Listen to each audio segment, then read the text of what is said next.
So first ఏంటంటే అమ్మా for example for loop తీసుకోండి. ఫస్ట్ మన ఫర్ లూప్ ఏంటి, ఫస్ట్ ఐ అనేది ఏంటంటే ఇది ఒక variable name.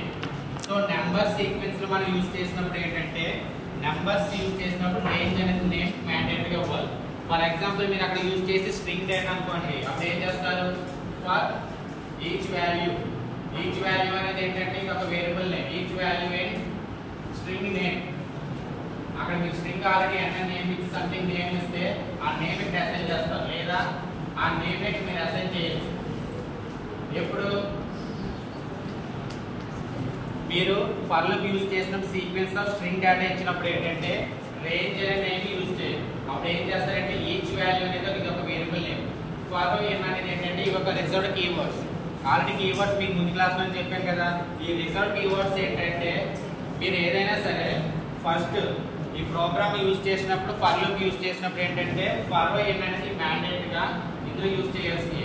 So for loop వచ్చేసరికి ఏంటంటే వేరియబుల్ నేమ్ ఇలా అసైన్ చేస్తాం. మనం ఈ యొక్క నేమ్ ఏంటంటే ఇన్పుట్ మనం ఇలా అసైన్ చేసుకోవచ్చు.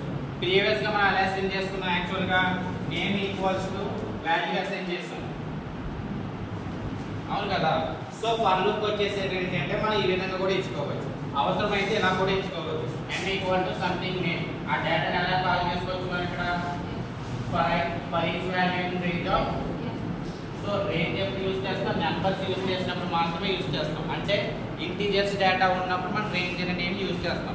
రిమైనింగ్ టైంలో సీక్వెన్స్ ఆఫ్ స్ట్రింగ్ డేటా అయితే ఈచ్ వాల్యూ అనేది స్ట్రింగ్ నేమ్. ఇది మ్యాండేటరీ యూజ్ చేయక్కర్లేదు, బట్ నేమ్ ఏదైనా ఇచ్చుకోవచ్చు. నేను ఏంటంటే ఈచ్ వాల్యూని ఇచ్చాను, మీరు అవసరమైన ఇంటీజర్ ప్లేస్ లో ఐ ఇచ్చుకోవచ్చు, లేదనుకుంటే ఈచ్ నెంబర్ ఈచ్ క్యార్ ఏదైనా సరే ఇచ్చుకోవచ్చు. బికాస్ ఈ వేరియబుల్ నేమ్ అనేది ఏంటంటే ఇది ఒక ఐడెంటిఫైర్స్ ఆల్రెడీ ప్రీవియస్ క్లాస్ లో చెప్పాను. ఏంటి ఐడెంటిఫైర్స్ నేమ్స్ ఎప్పుడైనా సరే మనం ఓన్ గా నేమ్స్ ఇవ్వచ్చు.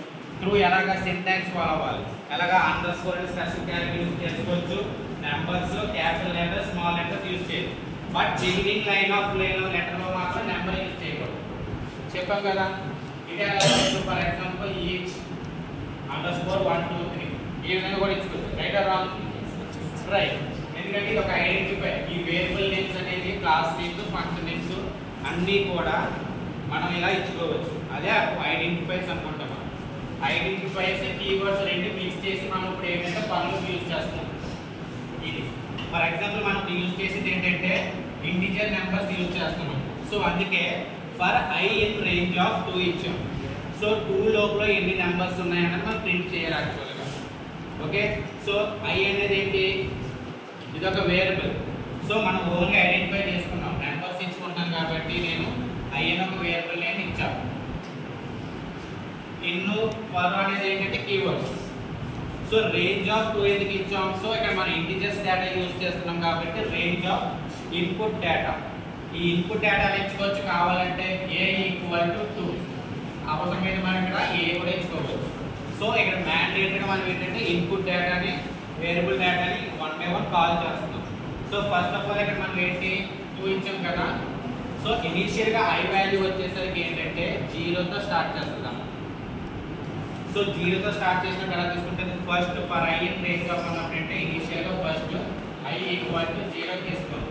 సో 2 లోపల ఉన్నప్పుడు కదా 0, so condition 2.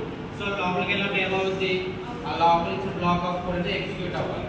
Black of code రాసే ముందు మనం ఎంత స్పేస్ ఇవ్వాలన్నా ఇక్కడ 4 స్పేసెస్ మ్యాండేటరీ. ఇవ్వకపోతే వస్తుంది, ఇది మ్యాండేటరీ.